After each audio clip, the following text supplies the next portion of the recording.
Buenas noches, Mariel. Buenas noches a todo el pueblo hondureño que nos escucha a esta hora, que está atento siempre a las noticias objetivas que dan ustedes ahí en HSH. Bueno, hemos visto cómo el crecimiento es exponencial, como desde hace varios días venimos revisándolo, que estadísticamente pues en el Valle de Sula, la ciudad del Progreso, está teniendo algunos índices elevados, anormales, y eso pues también nos ha llevado a que tomemos algunas decisiones específicamente en los municipios del departamento de Cortés y el Progreso, sin perder de vista que también han aumentado los casos en La Ceiba, en el departamento de Colón, específicamente Trujillo, Tocoa, en el municipio de Santa Fe, y obviamente pues en la capital, que por su alta densidad poblacional también tiene muchos puntos que tenemos que analizar. Bueno, las medidas que hemos tomado es que está completamente restringido el tránsito de personas que no tengan ninguna emergencia que hacer o alguien que no ande por cuestiones de trabajo relacionadas con salud o cadena alimenticia en todo el departamento de Cortés, igual en el Progreso. Hemos estado platicando con varios sectores de todo el valle, sobre todo sectores económicos, para ver de qué forma pues vamos a ir paliando esta situación. Sin embargo, es difícil, es atípica, y tenemos que ser rígidos para contener la propagación del virus. ¿Cuántos son los casos específicamente que se han ya dado en Cortés solamente desde que inició este foco de contaminación del COVID-19 en el territorio hondureño? ¿Cuántos son los casos específicamente, las colonias que están sitiadas allá en Puerto Cortés?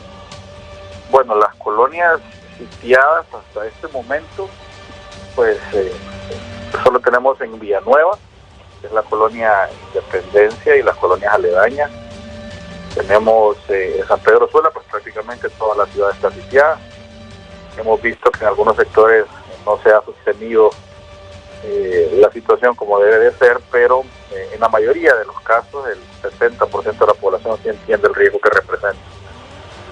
En otros municipios como el Progreso hay varias colonias sitiadas, la colonia Palermo, la colonia Cabañas, donde hay algunos casos ahí, y también en Puerto Cortés pues el alcalde ha decidido también mantener control sobre todo el municipio, pero no específicamente sitiado. Estamos hablando que aproximadamente el 45% de los casos están en esta zona del país, y estamos prácticamente ya en todos los municipios del departamento de Cortés. Solo falta Omoa, San Antonio, y de ahí en todos los municipios del departamento de Cortés hay al menos un caso.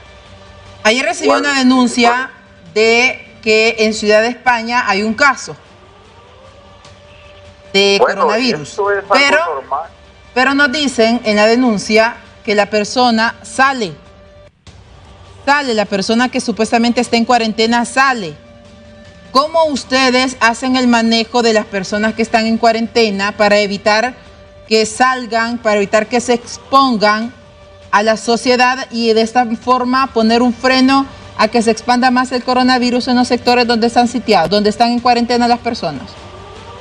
Mira, hay una vigilancia epidemiológica de manera permanente con los casos relacionados o los nexos que pudieron tener estos casos positivos, y eso es donde se están haciendo los muestreos. Es decir, si en una colonia de cualquier parte del país aparece un caso positivo, entonces alrededor de toda esa persona se hacen una serie de investigaciones y seguimientos para ver quiénes presentan síntomas o quiénes tienen dudas de que están contagiados. Entonces estas personas se llevan a los centros de salud, hospitales, y se les hace las pruebas. En el otro caso que usted mencionaba, tiene otro tipo de abordaje, porque es más por una denuncia, y por eso siempre mejor hacemos el llamado a todas las personas de que si se sienten mal o tienen alguna sospecha se acerquen ellos, porque también pasa mucho por un tema de dignidad humana. Hemos visto cómo la estigmatización, el rechazo y a veces hasta agresiones contra personas que pueden estar sospechosas, pues se está dando en todo el país, y por eso tenemos que ser muy prudentes en el manejo de ese tipo de pacientes. Lo más fácil es que un vecino llame al 911, que diga las sospechas, porque así hemos encontrado varios casos también, que denuncian, platicamos con la persona, se le hace conciencia a la persona del riesgo que representa para ella y para su familia, y evidentemente pues la gente está tan pendiente que acceden en la mayoría de los casos. Hay otros casos que hay gente que no cree. Y me repite, comisionado, nuevamente ¿Cuántos son los casos que hay hasta ahora en Cortés? En el departamento de Cortés estamos hablando que hay alrededor de 166 casos, junto con los que están en el Progreso. 166 casos. Estamos hablando del 45%. Hoy la Universidad Nacional Autónoma de Honduras presentó un informe en el cual señala que al menos un estudio preliminar que ellos hicieron, que serán al menos 2 millones de personas las que van a ser contagiadas por coronavirus, a cómo va el pico hasta ahora. Como SINAGER, ustedes, tomando en cuenta también esos estudios que hace la Universidad Nacional Autónoma de Honduras y también cifras que maneja la OMS, la OPS, y ustedes como SINAGER, el mensaje que le van a dar a la población y qué tanta credibilidad se puede dar también a este tipo de estudios. Bueno, inicialmente teníamos contemplado una estadística que habíamos analizado la cantidad de centros poblados que tenemos, la cantidad de personas que entran al país y cómo se podía propagar, y hablábamos más o menos de unos 60 a 70 mil personas. Sin embargo, al ver la conducta del hondureño y también ver cómo algunas medidas que se han estado solicitando a la población no pasan, entonces vemos que el contagio se vuelve mucho más acelerado. Por ejemplo, hoy en pocas pruebas dieron 39 casos. Ayer fueron buenos casos, pero ayer se ha mantenido. Para atrás se ha mantenido que entre 30 casos al día, entre 25 y 40. Entonces cada vez va a ir aumentando entre más pruebas vayamos haciendo. Y eso se habla también, comisionado, una perspectiva del tiempo que vamos a estar en esto. Probablemente estemos los próximos 40, 45 días en crecimiento. Se habla, comisionado, de que hay un comisionado de policía, comisionado Barahona, que está en cuarentena, que la gente lo tiene rodeado, según lo que me dicen, porque él ingresó de forma ilegal al puerto en La Ceiba y que lo tienen rodeado, que la población lo tiene rodeado. Nos han enviado imágenes de este sector en donde la gente pues está en los alrededores de la posta. Dicen que él venía de Roatán y que entró por el muelle sin ningún tipo de autorización y que los mismos elementos policiales lo llevaron y ahora está en cuarentena. ¿Tiene usted conocimiento de este caso? En este momento no. Yo venía saliendo de la oficina, no lo teníamos mapeado, pero es un ejemplo de las cosas que tampoco debemos caer en ese tipo de desesperación, porque sea como sea, es un hondureño, está buscando llegar a su casa y él sabe las medidas que debe de tener.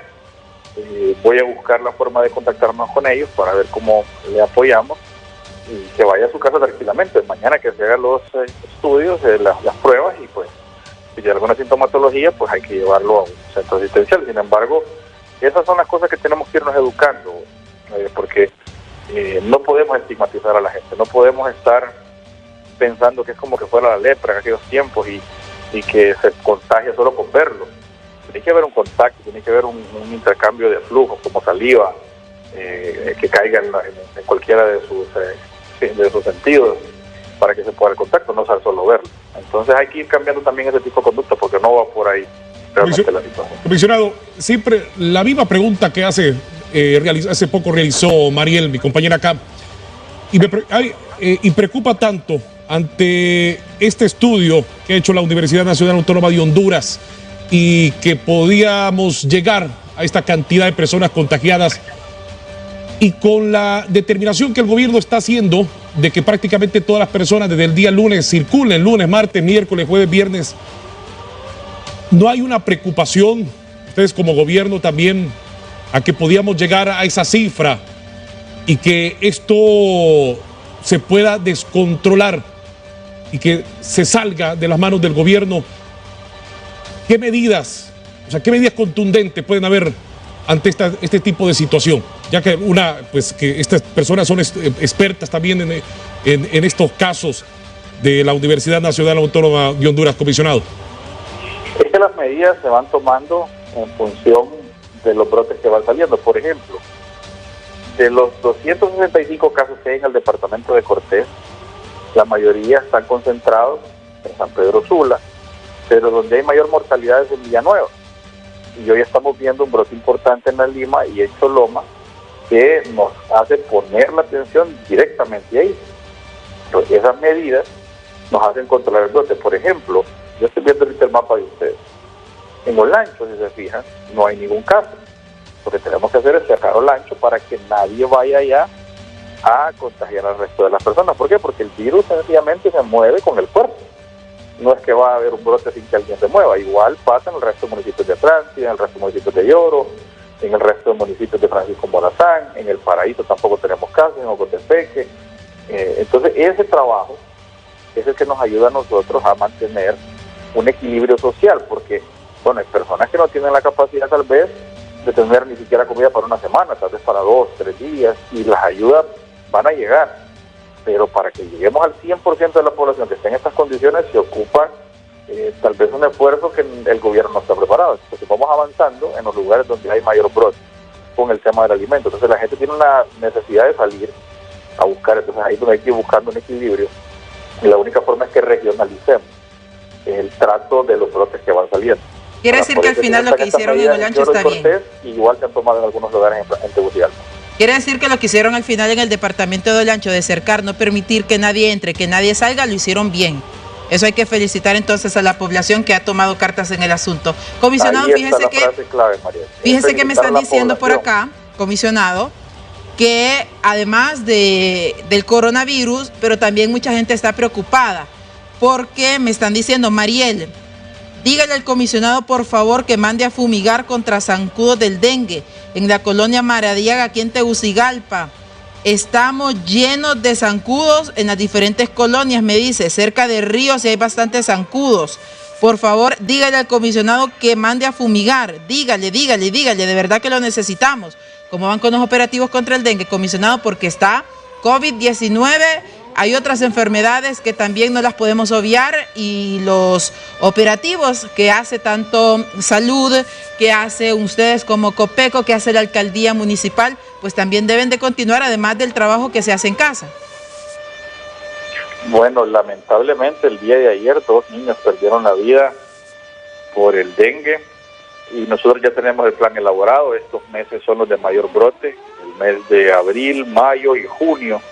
Y en julio ya tenemos que empezar a ver una caída, pero el año pasado tuvimos una cantidad de casos contagiados que fue, creo que en los últimos 30, 40 años no habíamos visto una situación como esa. Entonces eso nos obliga a que tengamos varios frentes atendiendo varios tipos de emergencias, porque el decreto de emergencia del dengue todavía está vigente, solo que el operativo ya lo comenzamos esta semana y vamos a implementarlo en las ciudades donde estamos teniendo más casos, pero también no podemos perder de vista el tema de la sequía y la seguridad alimentaria, ¿verdad? Hemos estado ya hablando de una perspectiva climática en cuanto a la sequía y ver cómo podemos ir también administrando recursos hídricos. Estas 3 emergencias son las que van a dejar marcado el destino de nuestro país este año 2020. Por eso es que hemos reforzado todos nuestros equipos de trabajo y a ustedes en los próximos días ya verán nuevamente los dispositivos de fumigación y también pues el tema de sequía atendiendo las personas que están en lugares. Sin embargo, hemos visto la perspectiva climática y habla de que ha mejorado mucho los pronósticos que se tenían en cuanto aquí va a ser un verano muy seco, pero ya las lluvias pues parece que van a estar dentro de lo normal. Bien, muchísimas gracias, comisionado. Gracias por su tiempo, porque bueno, sabemos que las horas de trabajo pues son bastante extensas. Gracias. Bueno, ahí está el